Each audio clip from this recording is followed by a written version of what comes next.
Assalamualaikum warahmatullahi wabarakatuh. Alhamdulillahirabbil alamin. Asyhadu an la ilaha illallah wa asyhadu anna Muhammadar Rasulullah. Raditu billahi rabba wa bil islami dina wa bi Muhammadin nabiyya wa rasula. Rabbi syrah li sadri wa yassir li amri wahlul 'uqdatam min lisani yafqahu qawli. Halo, apa kabar semua? Semoga Anda semua selalu diberikan kesehatan ya, diberikan rizki yang barokah, diberikan kebahagiaan oleh Allah Subhanahu wa taala sehingga kita bisa melakukan aktivitas dengan baik di dunia ini ya. Nah, kita akan belajar sekarang atau sharing, kita membicarakan sesuatu yang sangat menarik di mana itu berkaitan dengan diri kita semua, diri makhluk hidup semua yang tentunya ya kita coba kenalkan sehingga nanti bisa kita aplikasikan di dalam kehidupan ini. Nah, kita akan membicarakan tentang kromosom ya, salah satu materi genetik yang yang ada pada diri kita semua. Nah, sangat menarik ini ya. Jadi kromosom materi genetik pada organela eukariot. Nah, kita akan lanjut ya. Pada sel eukariot, selain di dalam inti kromosom juga ditemukan dalam organel, misalnya mitokondria dan kloroplas ya.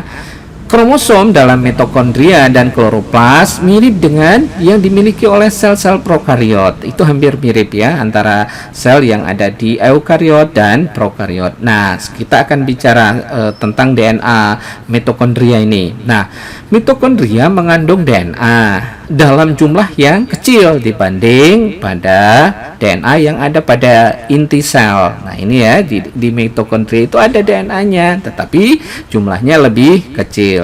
Sementara struktur kromosom mitokondria berupa molekul DNA unting ganda dia yang sangat melilit, tidak berasosiasi dengan protein semacam histon ya, tetapi berasosiasi dengan protein tertentu yang bukan histon dan tidak membentuk bentukan nukleosum semacam yang ditemukan pada kromosom inti ataupun sel eukariot. Oke. Genom mitokondria mengandung gen-gen non-coding RNAs ya, dan beberapa komponen protein ya, berhubungan dengan rantai respirasi yang akhirnya menjadi komponen biokimia dalam mitokondria. Selain itu, generik genom juga mengkode tRNAs ini ya, ribosomal protein dan protein lain yang melibatkan transkripsi, melibatkan transisi dan transport dari protein lain ke dalam mitokondrion. Nah, keberadaan DNA mitokondria ini bersifat otonom dari aktivitas DNA inti. mtDNA atau mitokondria DNA memiliki perbedaan dengan DNA inti dalam hal proporsi guanin dan sitosin dan adenin dan timinnya atau GC dan AT-nya. Nah, pada mtDNA proporsi GC-nya adalah sebesar 21% ya. Sedangkan pada DNA inti proporsinya lebih banyak ya. Pada inti itu GC-nya adalah 40%. Ini yang membedakan antara mitokondria DNA dengan DNA inti. Mitokondria DNA memiliki ukuran yang lebih kecil dibandingkan DNA inti. mtDNA ini berbentuk sirkuler sehingga mudah diisolasi dan dikarakterisasi. Jadi untuk mengetahuinya bisa dilakukan isolasi dan kita lakukan karakterisasi sifatnya. Jumlah mtDNA pada setiap mitokondria itu bervariasi. Misalnya sel telur ya, kemudian mengandung mitokondria dalam jumlah yang banyak, hampir sepertiga total DNA ini. DNA inti ini yang ini pada sel telur ya, jumlah mitokondria DNA-nya itu mengandung dalam jumlah yang lebih banyak. Nah, sementara kromosom, bagaimana struktur kromosom pada inti eukariot? Nah, materi genetik pada inti eukariot berupa nukleoprotein yang terdiri dari DNA, terdiri dari RNA, protein histon dan non-histon. DNA-nya sendiri berpilin melilit oktamer histon dan kemudian lilitan tersebut ditempel pada protein histon. Nah, bentukan antara DNA yang melilit protein histon tersebut dinamakan nukleosom ya. Itu jadi bentukan antara DNA yang melilit protein histon itu disebut dengan nukleosom. Nukleosom akan tersusun sepanjang rantai DNA-nya dan membentuk bentukan yang dikenal dengan kromosom tadi. Oke, dalam keadaan sel yang sedang giat melakukan metabolisme, misalnya dia giat ya, melakukan aktivitas di dalam proses ya, berbagai macam untuk membentuk produk ataupun apa, kromosom eukariotik tidak tampak atau tidak nampak. Yang nampak adalah benang-benang kromatinya. Benang-benang kromatinya itu yang nampak. Nah, kromosom ya baru nampak apabila sel sedang membelah diri. Sementara kromosom biasanya diambil pada jaringan yang sedang aktif membelah. Misalnya jaringan yang terdapat di ujung batang ya, ini yang sel-sel yang aktif ya, ujung batang dia akan tumbuh ya, di ujung akar misalnya, di lingkaran kambium ya, kelenjar, epitel dan tulang. Ini adalah salah satu ini ya, beberapa sel yang aktif untuk membelah ya. Jadi yang kelihatan apa? Yang kelihatan itu adalah benang-benang kromatinnya. Oke. Nah, protein non-histon adalah protein yang bersifat asam dia. Separuh dari protein ini merupakan enzim-enzim dan faktor-faktor yang berperanan dalam replikasi DNA ya. Berperan juga dalam transkripsi dan pengaturannya. Berbeda dengan protein histon, protein non-histon kurang berfungsi dalam menjaga integritas fungsi dan struktur kromatin ya. Cara penyusunan molekul DNA dan protein dalam kromosom ini sebenarnya cukup rumit ya. Asosiasi DNA dan protein histon memperlihatkan bentukan berupa manik-manik dia ya. Sepanjang molekul DNA disebut nukleosom tadi yang dapat dilihat pada mikroskop elektron. Mikroskop elektron ini ya perlu mungkin ya tidak semua tempat atau lembaga penelitian punya. Kadang kita masih melakukan ke luar negeri, misalnya ke Jepang ya, di beberapa perguruan tinggi yang bonafit pun belum tentu ada ya. Jadi ini memang karena harganya mahal ya. Jadi di lembaga-lembaga tertentu saja yang memiliki mikroskop elektron ini. Nah, penggalan DNA menghubungkan nukleosom dengan lainnya disebut penghubung atau linker ya. Satu molekul protein berasosiasi dengan tiap nukleosom. Ada yang berpendapat ya, satu molekul protein berasosiasi dengan tiap DNA penghubung antara nukleosom. Oke, kita lanjut. Nah, kromosom seperti apa? Biasanya terdiri dari bagian gelap dan terang berselang-seling ya. Kalau misalnya dengan mikroskop tadi dilihat, mikroskop elektron misalnya ya, itu akan lebih jelas penampakannya. Nah, bagian gelap disebut daerah heterokromatin, yakni lipatan nukleoprotein yang begitu padat dan bertumpuk-tumpuk. Dengan pewarnaan, bagian bertumpuk itu akan menyerap warna merah misalnya, sehingga nampak tebal dan pendek ya. Kalau kita supaya lebih tegas, wah ini dengan dilakukan pewarnaan ya, sehingga kita akan bisa membedakan ya. Nah, bagian terang disebut daerah eukromatin. Sementara lipatan nukleoprotein tetapi tidak sepadat pada bagian yang gelap. Nah, sementara gulungan nukleotida pada interface sebagian besar terbuka, dia meregang atau tergang sehingga kromosom tampak panjang dan ramping. Nah, pada proses profase, gulungan ini melipat-lipat, tampak tebal dan pendek dia. Oke, kita lanjut dulu ya, supaya lebih jelas nanti. Nah, bila kromosom terdiri dari eukromatin, maka kromosom tersebut aktif ya. Artinya gen-gen di dalam ini akan diekspresikan nanti ya.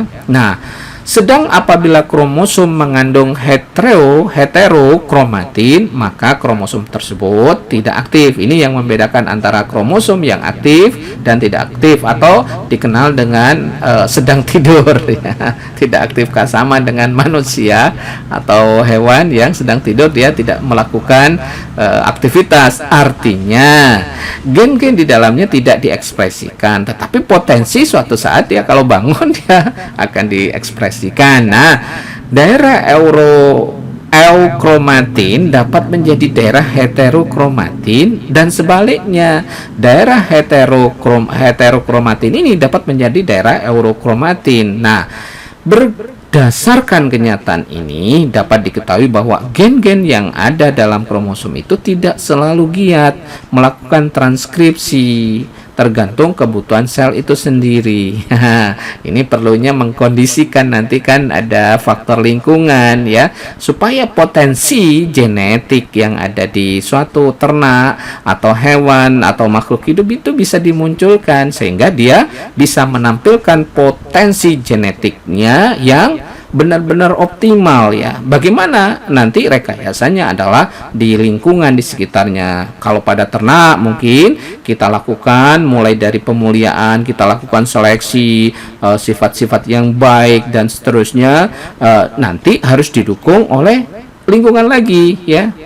Misalnya pakan yang baik, yang berkualitas, yang mendukung sifat-sifat atau gen yang potensial tersebut ya, sesuai dengan potensi genetiknya. Contoh misalnya yang kita lihat ya, potensi genetik dari ayam broiler misalnya ya. Ayam broiler itu kan sudah dia final stock yang memang benar-benar potensi genetiknya luar biasa, sudah final dia. Tetapi kalau tidak didukung dengan lingkungan, misalnya faktor pakan yang berkualitas, maka bisa saja ayam broiler itu seperti ayam kampung ya, termasuk ayam layer, dia produksi telurnya tinggi. Tetapi kalau misalnya tidak didukung oleh lingkungan dalam artian pakan yang bagus, yang sesuai dengan potensi genetiknya, maka dia telurnya juga akan berkurang. Termasuk manusia, misalnya dari keturunan orang yang pintar. Nah, ini yang dikhawatirkan ya, pada kondisi pandemi terjadi stunting misalnya.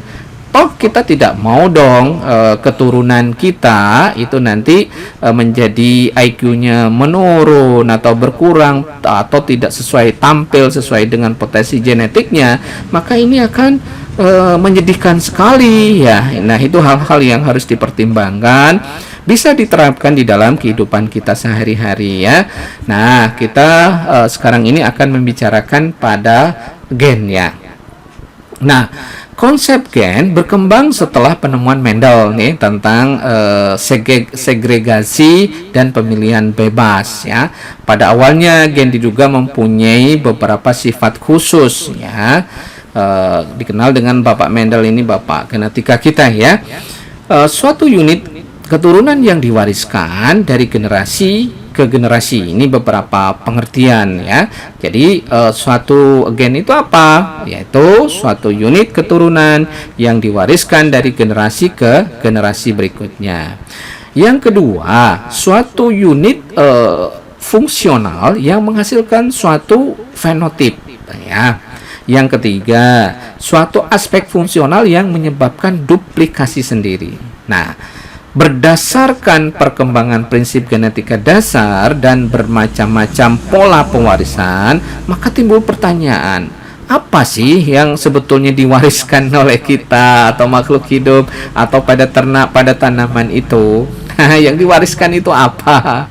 Kalau manusia atau orang kan mewariskan harta, mewariskan buku, mewariskan ilmu jelas. Nah, gen ini tersusun dari apa dan bagaimana gen-gen ini mengatur dan menampakkan pengaruh seperti yang kita lihat misalnya. Nah, pengetahuan tentang pengaturan asam deoksiribonukleat atau yang kita sebut-sebut dengan DNA di dalam kromosom akan memperjelas bagaimana gen itu dibentuk dan mengatur sintesis protein tersebut. Ya, kita lanjut lagi ya, semakin menarik ya.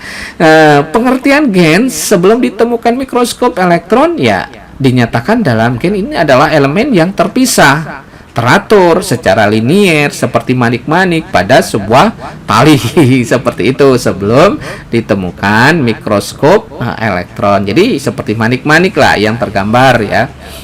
Nah, gen dianggap sebagai satu unit keturunan dan tidak dapat membelah dia, yang diwariskan dari generasi ke generasi berikutnya. Gen dikenal sebagai suatu daerah kecil pada kromosom di mana tidak terlihat adanya pindah silang atau pematahan kromosom tersebut. Nah, suatu gen tertentu dari suatu individu dapat diwariskan melalui gametnya kepada 50% dari keturunannya. Ya, sudah barang tentu kalau manusia diwariskan dari kedua orang tuanya, ya, dari bapak ibu. Nah, secara molekuler, lebih detail lagi, bahan genetik yang diketahui dengan DNA ini menunjukkan bahwa satu gen adalah satu susunan nukleotida, satu basa purin atau pirimidin melekat pada asam fosfat. Ya, ukuran sel ini sangat kecil, ditaksir sekitar 4 sampai 50 mu ya. Istilah gen ditemukan oleh Johansen tahun 1909 sebagai pengganti yang awalnya dikenal dengan istilah determinan atau faktor atau elemen yang disebut oleh Gregor Mendel ya, bapak genetika kita awalnya itu. Nah, gen adalah segmen DNA dari DNA satu ke DNA yang lain. Pada molekul DNA terdapat gen. Dalam hal ini, gen merupakan urutan nukleotida sebetulnya. Nukleotida tertentu ya dari DNA yang mengekspresikan sifat ya, yang mengkode pembentukan suatu polipeptida yang mengkode pembentukan suatu RNA atau yang dibutuhkan untuk transkripsi gen yang lain.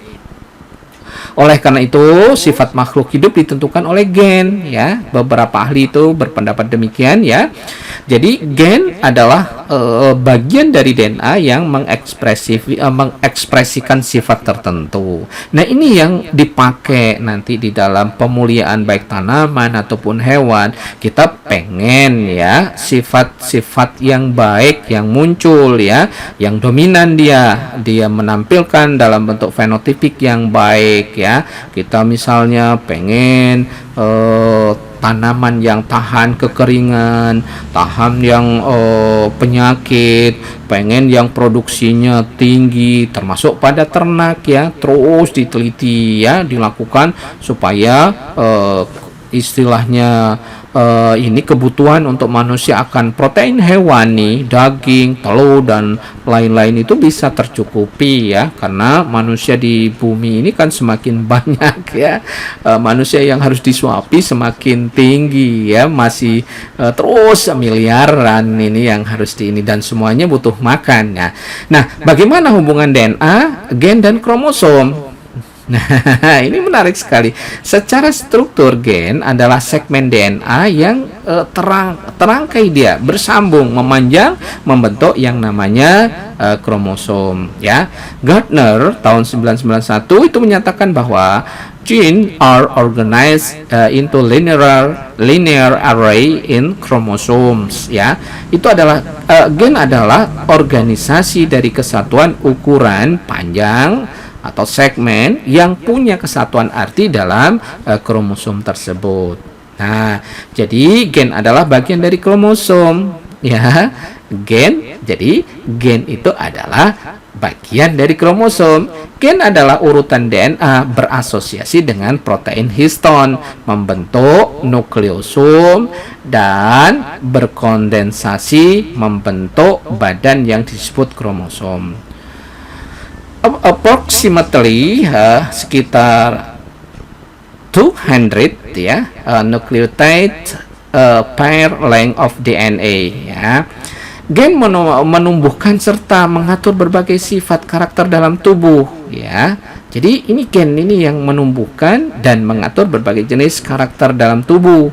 Karakter fisik, misal morfologinya seperti apa, anatominya bagaimana, fisiologinya bagaimana, maupun karakter psikis. Ada misalnya seseorang sifat pemalu, ada sifat pemarah, ada sifat penakut. Jadi ini kita bisa terapkan di dalam kehidupan ini. Jadi jangan salah, ilmu genetika itu sangat amat ya, sebetulnya applicable, bisa diterapkan yang dalam bentuk yang sederhana. Misalnya bro and sis mencari calon jodohnya ya, minimal dari tampilan atau ekspresi calonnya itu kita harus tahu ya, harus lihat mereka bagaimana, apakah dia pemalu, apakah misalnya pengen calon yang pemalu, apa calon yang pemarah, atau calon yang penakut, itu bisa dideteksi lebih dulu, dan itu merupakan ekspresi. Kalau kita menginginkan sifat yang baik ya harus diteliti, tetapi ini bukan bisa dijadikan patokan ya untuk menambah kita di dalam menentukan keputusan, tetapi tetap itu nanti dipengaruhi oleh lingkungan ya. Makanya ini fenotipik itu kan rumusnya genetik plus environment ya. Jadi itu genetik itu harus akan dipengaruhi oleh lingkungan yang ada ya. Jadi sifat pemalu ataupun ini yang jelek-jelek itu bisa dengan kita, itu pentingnya di dalam sekolah, mungkin di pelajaran akhlak, etika ya. Kalau di dalam Islam kita tahu bahwa Rasulullah itu diturunkan di muka bumi ini untuk memperbaiki akhlak, menyempurnakan akhlak, itu intinya. Dan itu banyak sekali yang bisa ini ya, itu bisa akan muncul ya ekspresi. Kita bisa lakukan rekayasa supaya misalnya sifat-sifat yang jelek tadi tidak muncul ya dengan lingkungan tadi. Nah, tetapi di dalam mengambil keputusan atau menseleksi dari awal, sebaiknya ya kita cari sesuai dengan keinginan Anda. Misalnya karakter yang lain, morfologi yang lain, rambut pengen keturunnya rambutnya keriting, misalnya pengen rambutnya lurus, itu ya sesuaikan. Kalau misalnya calon kita dari daerah misalnya timur sana, ya kemungkinan keritingnya itu muncul gitu. Kalau misalnya pengen yang lurus atau kulit yang agak terang putih misalnya, itu ya ambil mungkin dari daerah-daerah yang kulitnya putih, dengan bukan maksud rasialis, tidak. Itu kan mungkin setiap orang mempunyai cara atau mau menginginkan dia pengen ke depan seperti apa. Nah, menumbuhkan dan mengatur karakter lewat proses sintesa protein dalam sel ini ya. Jadi dewasa ini telah diketahui bahwa karakter atau sifat makhluk hidup muncul sebagai produk rangkaian reaksi biokimiawi ya. Itu jadi karakter dan sifat itu muncul sebagai produk rangkaian reaksi biokimiawi. Contoh paling gampang ini ya, Anda akan bisa membedakan ya kalau Anda misalnya mendapat kabar yang membahagiakan ya. Wah, dapat misalnya lagi dapat berita yang bagus, itu adalah proses ada di situ. Misalnya Anda berbahagia, itu ada hormon reaksi kimia di dalam tubuh kita yang dikenal dengan endorfin, itu yang di ini, dan melebihi ekstasi, itu berbahagianya sangat berlebihan. Tetapi kalau misalnya dapat berita buruk, itu juga reaksi biokimiawi juga, ada hormon di situ yang hormon adrenalin, sehingga jantung kita berdebar-debar, berdetak kencang, dan kita langsung ekspresi tubuh kita itu mengarah yang ke kondisi tersebut ya, gelisah, sedih, dan lain-lain. Nah, ini muncul ya. Nah, setiap tahap reaksi biokimiawi itu dikatalisasi oleh enzim, dan protein enzim itu tersusun dari polipeptida yang pembentukannya dikontrol oleh faktor atau gen tersebut. Nah, reaksi biokimia merupakan reaksi yang bercabang-cabang berdasarkan masing-masing urutan reaksi biokimia. Biokimia tadi ya, terlihat dalam karakter atau sifat makhluk yang dikontrol oleh gen. Nah, ini kan menarik sekali. Jadi ketika ini bukan ilmu-ilmu hanya jalinan pita yang dipelintir-pelintir, tidak ini. Nah, ini kita perlu juga kita sharing bersama. Kita pelajari, oh ternyata begitu kan diaplikasikan di dalam kehidupan yang nyata tentu dari hal yang sederhana. Nah, bagaimana bentuk kromosom ini? Nah, bentuk kromosom ini dikenal selama ini adalah linier ya. Kromosom kelamin X berbentuk lurus dan kromosom Y berbentuk seperti jangkar dia. Nah, bentuk kromosom ini hanya mencakup kromosom pada inti sel eukariot. Nah, terdapat berbagai bentuk kromosom pada kelompok makhluk hidup. Bentuk kromosom pada kelompok virus beragam. Sebagai virus ya berbentuk batang, misalnya linear dia. Sebagian sirkuler atau bentuk cincin. Beberapa virus ada berbentuk linear tetapi pada keadaan tertentu berbentuk sirkuler. Nah, bentuk kromosom prokariot adalah bentuk DNA unting ganda sirkuler atau cincin, misalnya E. coli ya, Escherichia coli ya, berbentuk cincin dia.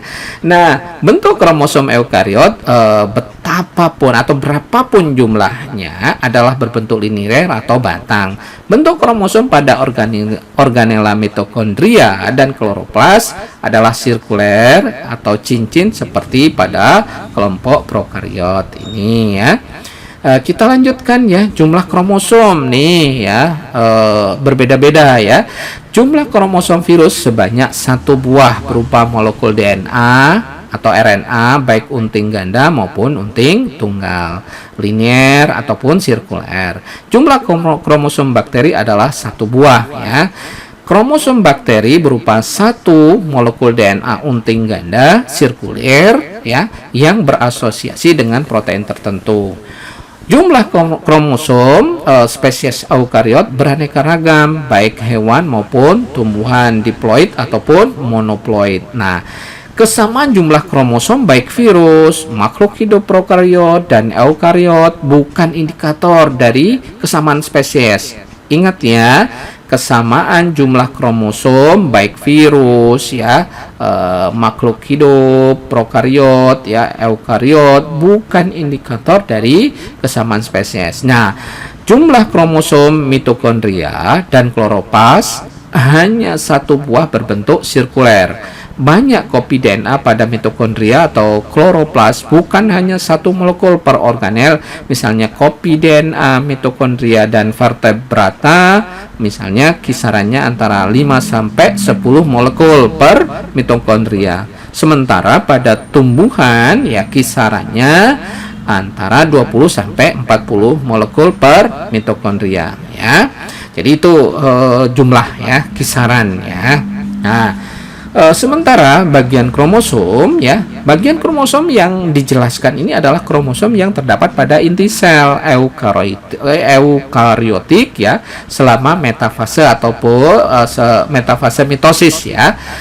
Bagian kromosom digambarkan pada beberapa buku ya, terdiri atas lengan, selaput, matriks dan DNA. Nah, bagian utama kromosom digambarkan sebagai protein yang menyelaputi atau menyeliputi DNA. Penggambaran kromosom seperti ini sebelum ditemukan oleh mikroskop elektron. Dengan penemuan mikroskop elektron ini merubah ya dari awal yang kita tidak bisa mengakses ya karena keterbatasan penglihatan. Setelah ditemukan mikroskop elektron, maka struktur kromosom dapat digambarkan secara molekuler sehingga struktur kromosom yang terdiri atas selaput, ada matriksnya dan DNA-nya hendaknya sudah saatnya dihilangkan ataupun jangan ditampilkan. Jadi, bagian utama kromosom eukariotik adalah genom atau DNA atau RNA. Jadi bagian yang pokok adalah asam nukleat. Protein ini bukan bagian utama. Jadi fungsi kromosom adalah membawa faktor keturunan pada bagian genomnya, bukan proteinnya. itu ya. Nah, sebenarnya tidak ada selaput luar pembungkus kromosom. Demikian juga tidak ada bagian yang disebut matriks ya.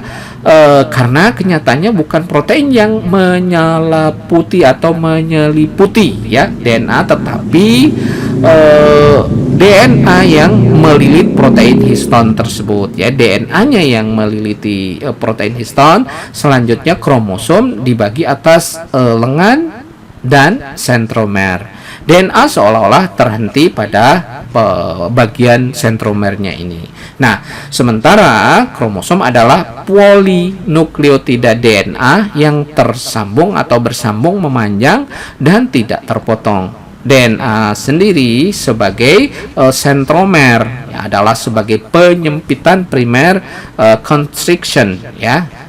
Pada beberapa kromosom atau tidak semua kromosom ada memiliki satelit kromosom di bagian ujung lengan kromosomnya ya. Sentromer bukan center of chromosome. Sentromer adalah penyempitan kromosom. Letak sentromer tidak selalu di tengah. Berdasarkan letak sentromernya, kromosom ini digolongkan metasentrik, submetasentrik, ada akrosentrik, dan telosentrik ya. Fungsi kromosom tidak pernah terkait dengan fungsi sentromer ya. Jadi demikian ya, sangat menarik ya, ternyata ya ini berhubungan dengan apa yang terjadi pada diri kita ya. Mudah-mudahan ke depan kita semakin bersemangat untuk mempelajari ini sehingga bisa memperbaiki daya hidup kita, memperbaiki vitalitas kita, memperbaiki semuanya, memperbaiki mungkin ini apa ya, produktivitas kita dan lain-lain melalui ilmu genetika ini ya. Tetap semangat ya. Fastabiqul khairat, nasrum minallah wa fatun qarib. Wassalamualaikum warahmatullahi wabarakatuh.